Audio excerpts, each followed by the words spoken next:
3 years ago, I quit social media.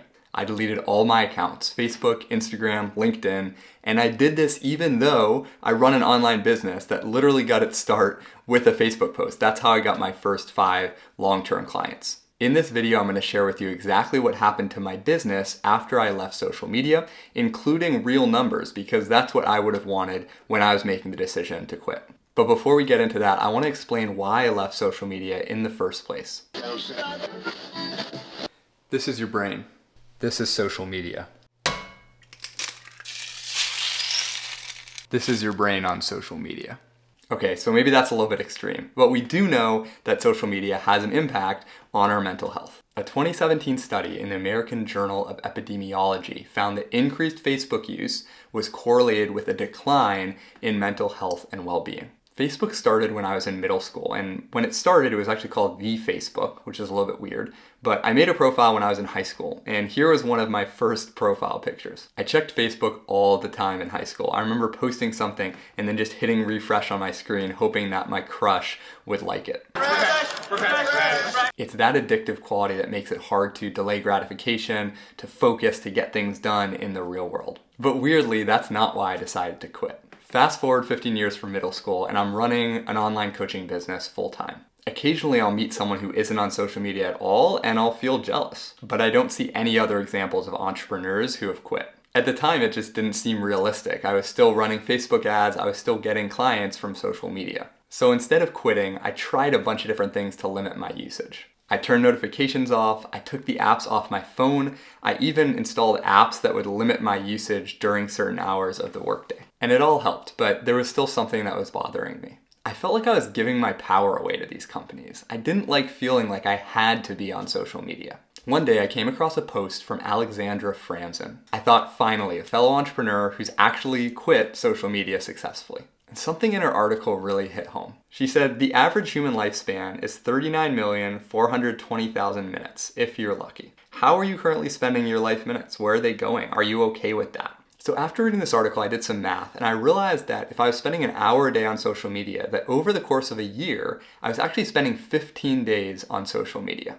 every year. And I started to think of other ways I could spend that time. I could be hanging out with my wife, I could be in nature, working out, writing. There's so many other things that I'd rather be doing. That's when I decided to leave social media for good. I deleted all my profiles so I was never tempted to log back in. Before I quit, I did one key thing to protect my business, and we'll get to that in a bit. First, let's look at how quitting social media actually impacted my business. I officially left social media 3 years ago in February 2021, and then I deleted all my accounts in March. 2020, the year before I quit, had been my best year of business to date. I'm not sharing these numbers to brag. My business honestly isn't that big. I just want to give you real numbers so you can make a decision based on data. Now, the year I left social media, 2021, my business actually saw a dip. That's when I started to wonder, had I just made a huge mistake? Perhaps I made a mistake.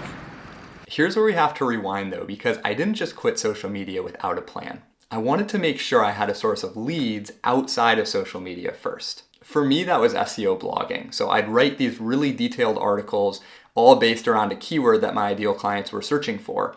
And over the years, I got more and more clients from those articles. When I decided to quit, I learned everything I could about SEO so I could replace those leads that I was getting from social media. Of course, there was still a transition phase. I didn't make up 100% of those clients right away, and we can see that in the first year, 2021 stats. But hang on, because the story isn't over yet. I knew the transition wasn't going to happen overnight, and so I decided to stay the course. The next year, 2022, was actually a record year for the business. And this felt so good because this is what really proved to me that I'd never have to go back to social media. So if you do decide to leave social media, you can't just look at what happens the year that you quit. You have to play the long game. In fact, let's compare the 3 years before I quit social media to the 3 years after I quit. There is actually a 49% increase in revenue after I quit.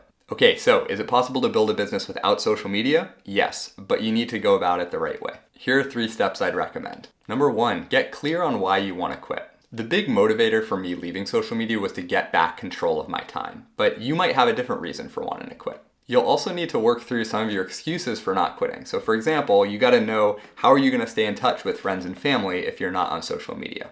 All right, number 2, build an alternative source of leads. The only thing you really need to do in order to quit social media is to just delete your profiles. But if you run a business, things are a little bit more complicated, especially if right now you're reliant on social media for your clients and customers. Fortunately, there's a lot of other marketing channels you can use. Live events, ads, referral partnerships, content marketing, they're all open to you.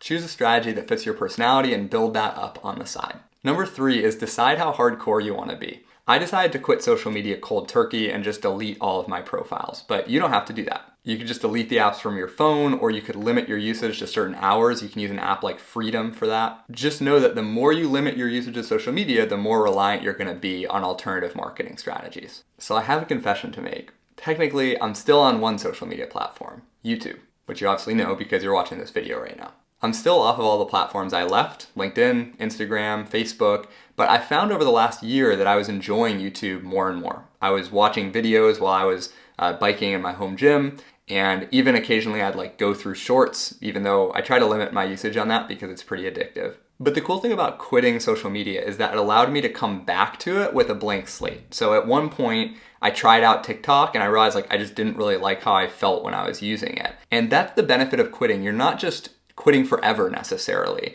You're giving yourself a step back to reevaluate what actually adds value to your life. Even if you just go off social media for 30 days, I think you'll come back with more intentionality. So what have I really learned over the last 3 years? Well, I read an article a long time ago, and it was by a journalist named Paul Miller. He quit the internet for 1 year. So not just social media, but email, websites, everything. He said in the article that he was hoping that not using the internet would sort of make him into a different person, that it would totally change his life. But what he found was that he ended up distracting himself with other things instead. I think we all have these fantasies of leaving our addictions behind. Whether that's social media, drinking, video games, we kind of create this idea that without those, we'll become totally different people. And sometimes that's true, but in my experience, quitting social media didn't change my life that much. My business continued to grow, but I needed to market myself in other ways. I got a little time and focus back, but I still felt anxious and depressed sometimes.